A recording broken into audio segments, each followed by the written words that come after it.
नमस्कार। जनता पॉलिटिक्स में आपका स्वागत है। चुनाव का दौर चल रहा है। कांग्रेस के मैनिफेस्टो की धज्जियां बहुत दिनों से उड़ाई जा रही हैं, लेकिन हमें आज उसकी कुंडली उधेड़ने का मन है। पिछले वीडियो में मैंने आपको कांग्रेस की बदशक्ल तस्वीर दिखाई थी, लेकिन इस वीडियो में हम आपको कांग्रेस का ऐसा घिनौना चेहरा दिखाएंगे जिसके बाद शायद कांग्रेस के चमचे भी उसे वोट न दें।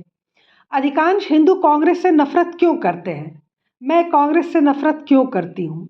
इसके लिए आपको इस वीडियो को पूरा देखना होगा। यकीन मानिए, आपके पैरों के नीचे से जमीन खिसकने लगेगी। एंटोनियो माइनो की भयानक खतरनाक साजिश, जिसे सुनकर आपके रोंगटे खड़े हो जाएंगे। अगर यह कानून लागू हो गया होता तो मरना भी दूभर हो जाता, जीने की तो बात ही छोड़िए। आप जानते ही हैं कि ये पार्टी देश के विनाश और हिंदुओं के नाश के लिए बनी थी, और आज भी ये उसी रास्ते पर चलकर हिंदुओं के सर्वनाश में जुटी हुई है। लेकिन कहा जाता है ना कि जो दूसरों के लिए गड्ढा खोदता है वो स्वयं उसी में गिरकर मरता है। आज हिंदुओं का तो कुछ विशेष नहीं बिगाड़ सकी कांग्रेस, लेकिन उसका सर्वनाश हो ही गया। कांग्रेस को तो आदत है झूठ फैलाने की, वीडियो और पोस्ट एडिट करके जनता को गुमराह करने की, लेकिन हम आपको यहाँ एक ऐसा सच बताएंगे जिसके 1000 प्रमाण आज गूगल पे मौजूद हैं। आज हम चर्चा करेंगे सोनिया गांधी के नेतृत्व में बनाए गए सांप्रदायिक हिंसा रोकथाम कानून की। इसे जानना हर हिंदू के लिए बहुत बहुत ज़रूरी है। यूपीए ने 2004 आम चुनाव में सांप्रदायिक हिंसा विरोधी कानून बनाने का वादा किया था। 2005 में बिल लाया गया, लेकिन इस बिल की काफ़ी आलोचना हुई और फेरबदल के बाद 2011 में इसे फिर लाया गया।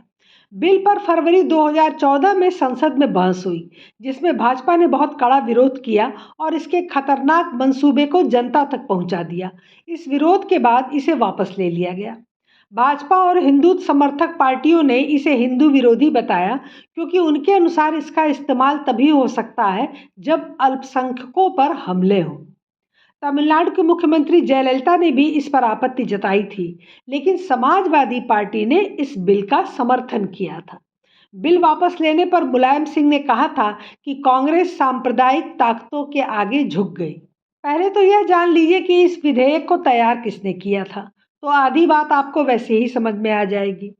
इस सलाहकार परिषद की हेड थी सोनिया गांधी, जिनकी देखरेख में यह मसौदा तैयार किया गया।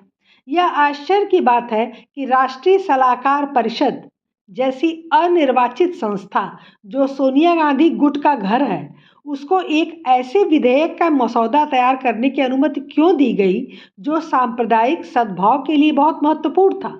यह एक ऐसा विधेयक था जिसके लिए राष्ट्रीय सहमति की आवश्यकता थी।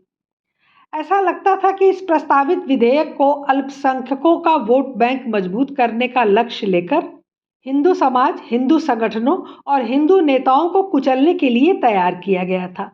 सांप्रदायिक हिंसा रोकने की आड़ में लाए जा रहे इस विधेयक के माध्यम से न सिर्फ सांप्रदायिक हिंसा करने वालों को संरक्षण मिलता, बल्कि हिंसा के शिकार रहे हिंदू समाज तथा इसके विरोध में आवाज उठाने वाले हिंदू संगठनों का दमन करना आसान हो जाता। इसके अतिरिक्त यह विधेयक संविधान की मूल भावना के विपरीत राज्य सरकारों के कार्यों में हस्तक्षेप कर देश के संघीय ढांचे को भी ध्वस्त कर रहा था। बस इतना समझिए कि इसके लागू होने पर भारतीय समाज में परस्पर अविश्वास और विद्वेष की खाई इतनी बड़ी और गहरी हो जाती, जिसको पाटना किसी के लिए भी संभव नहीं होता, और शायद कांग्रेस यही चाहती थी।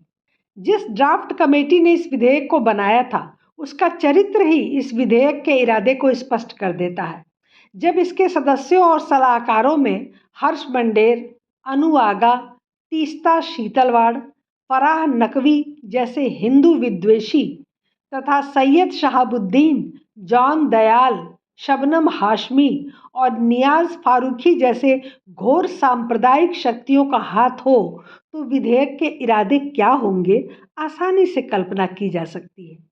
आखिर ऐसे लोगों द्वारा बनाया गया दस्तावेज उनके सोच के विपरीत कैसे हो सकता था। जिस समुदाय की रक्षा के बहाने इस विधेयक को लाया गया था, उसको विधेयक में समूह का नाम दिया गया था। नाम समूह था, लेकिन मतलब मुसलमान ही था। इस समूह में अल्पसंख्यकों के अतिरिक्त दलित और वनवासी वर्ग को भी सम्मिलित किया गया था। विधेयक अनुसूचित जातियों व जनजातियों को हिंदू समाज से अलग कर समाज को बांटने का कार्य कर रहा था। यह विधेयक मानता था कि बहुसंख्यक समाज हिंसा करता है और अल्पसंख्यक समाज उसका शिकार होता है, जबकि भारत का इतिहास कुछ और ही बताता है।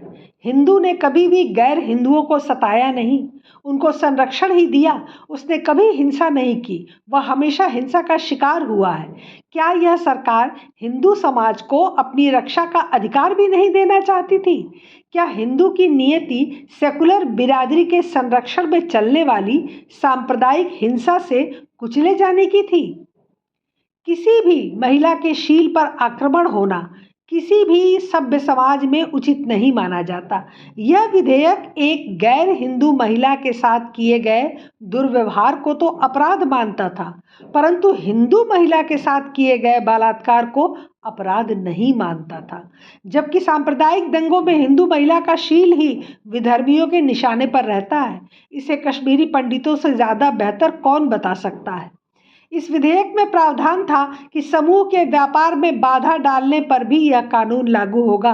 इसका अर्थ है कि अगर कोई अल्पसंख्यक बहुसंख्यक समाज के किसी व्यक्ति का मकान खरीदना चाहता है और वह मना कर देता है, तो इस अधिनियम के तहत वह हिंदू अपराधी घोषित हो जाएगा। अगर किसी अपरिचित या संदिग्ध मुसलमान को आपने अपने मोहल्ले में फेरी लगाने से मना कर दिया तो आपको जेल हो जाएगी।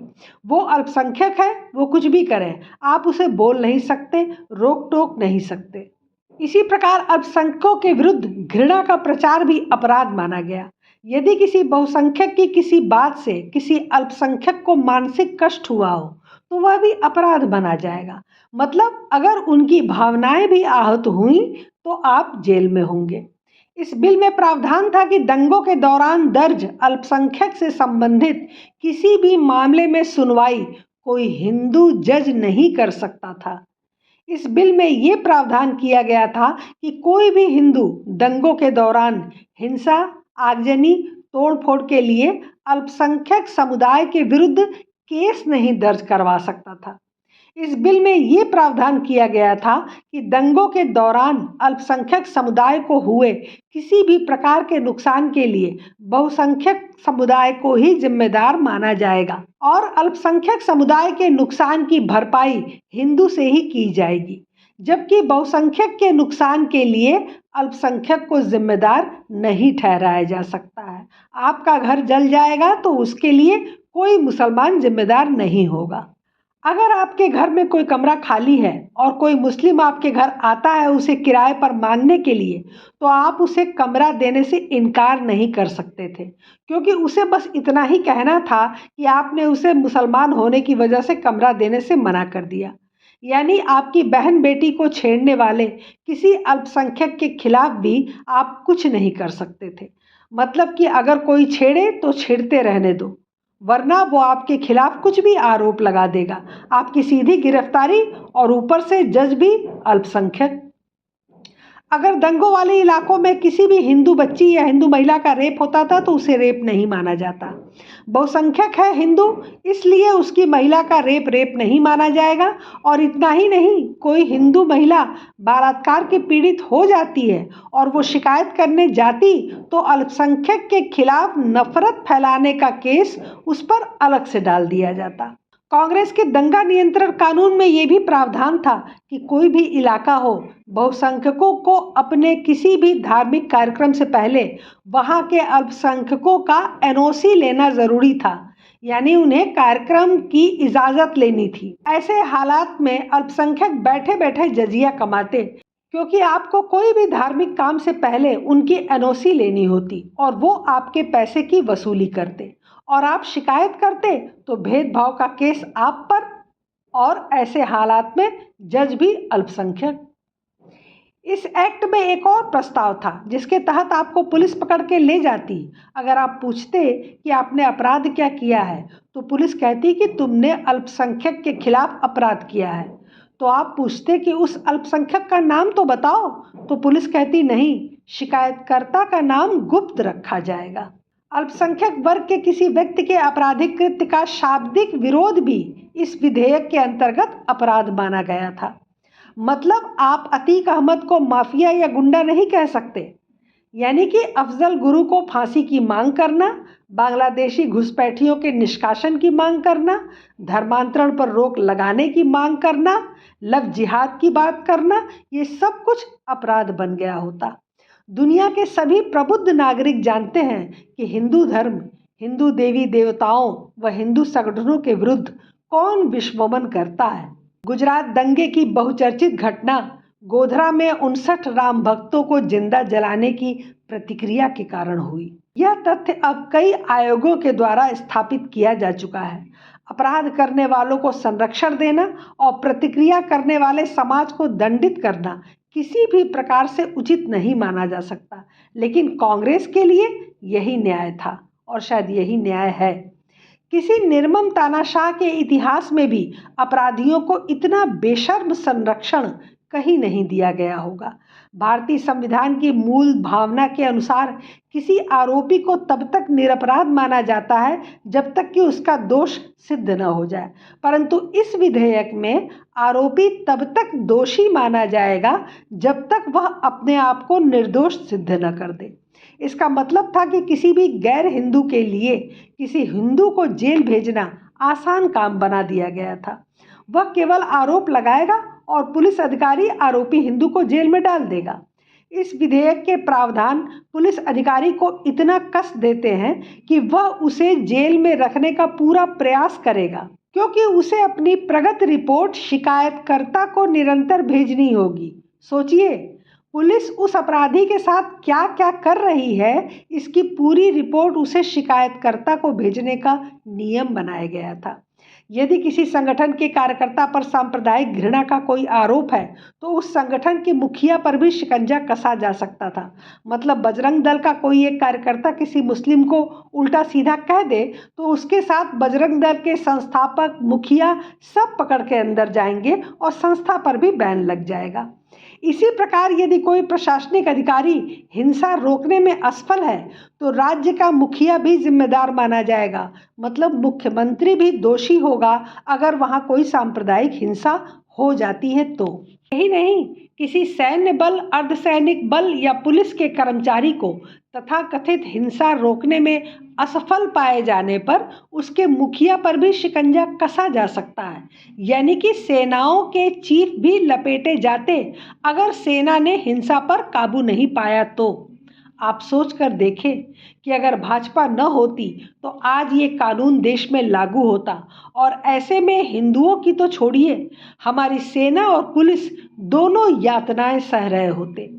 भारतीय संविधान के अनुसार कानून व्यवस्था राज्य सरकार का विषय है। केंद्र सरकार केवल सलाह दे सकती है। इससे भारत का संघीय ढांचा सुरक्षित रहता है।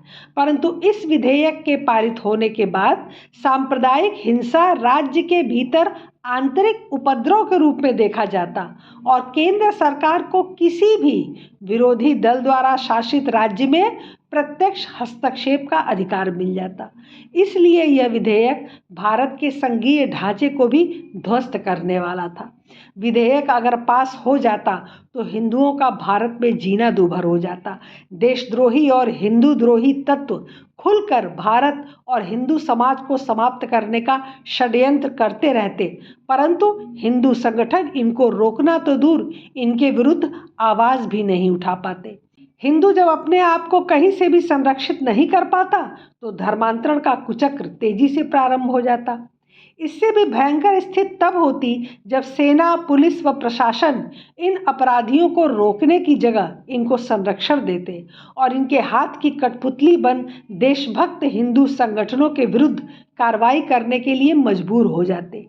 इस विधेयक के कुछ ही तथ्यों का विश्लेषण करने पर ही इसका भयावह चित्र सामने आ जाता है। इसके बाद आपातकाल में लिए गए मनमानी पूर्ण निर्णय भी फीके पड़ जाते हैं। हिंदू का हिंदू के रूप में रहना मुश्किल हो जाता।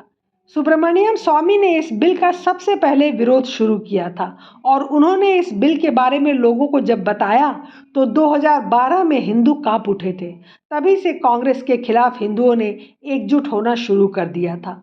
मनमोहन सिंह ने पहले ही कहा था कि देश में संसाधनों पर मुसलमानों का पहला अधिकार है। यह विधेयक उनके इस कथन का ही एक नया संस्करण था। किसी राजनीतिक विरोधी को भी इसकी आड़ में कुचलकर असीमित काल के लिए किसी भी जेल में डाला जा सकता था। इस खतरनाक कानून पर अपनी गहरी चिंता व्यक्त करते हुए विश्व हिंदू परिषद की बैठक में एक प्रस्ताव पारित किया गया था। इस प्रस्ताव में कहा गया था कि विहिप इस विधेयक को रोलट एक्ट से भी अधिक खतरनाक मानती है और सरकार को चेतावनी देती है कि वह अल्पसंख्यकों के वोट बैंक को मजबूत करने के लक्ष्य को पूरा करने के लिए हिंदू समाज और हिंदू संगठनों को कुचलने के अपने कुत्सित और अपवित्र इरादे को छोड़ दे। यदि वे इस विधेयक को लेकर आगे बढ़ते हैं तो हिंदू समाज एक प्रबल देशव्यापी आंदोलन करेगा। विहिप ने देश के राजनीतिज्ञों, प्रबुद्ध वर्ग व हिंदू समाज तथा पूज्य साधु संतों से अपील भी की थी कि वे केंद्र सरकार के इस पैशाचिक विधेयक को रोकने के लिए सशक्त प्रतिकार करें। भाजपा ने राष्ट्रीय सलाहकार परिषद द्वारा तैयार सांप्रदायिक हिंसा रोकथाम मसौदा विधेयक की कड़ी आलोचना करते हुए कहा था कि यह इस अनुमान पर आधारित है कि सांप्रदायिक हिंसा के लिए हमेशा बहुसंख्यक समुदाय ही जिम्मेदार होगा। भाजपा ने कहा कि अगर यह मसौदा कानून बनता है तो इससे देश में समुदायों के बीच सांप्रदायिक सौहार्द कायम होने के बजाय पारस्परिक संबंध खराब होंगे। स्पष्ट रूप से इस विधेयक का उद्देश्य सांप्रदायिकता से निपटना नहीं था, बल्कि लोगों को बहुसंख्यकों और अल्पसंख्यकों में विभाजित करना था, जिसमें केवल अल्पसंख्यकों को ही विशेषाधिकार दिया गया था। सोचिए और कल्पना कीजिए कि कांग्रेस से बड़ा हिंदुओं का कोई दुश्मन हो सकता है।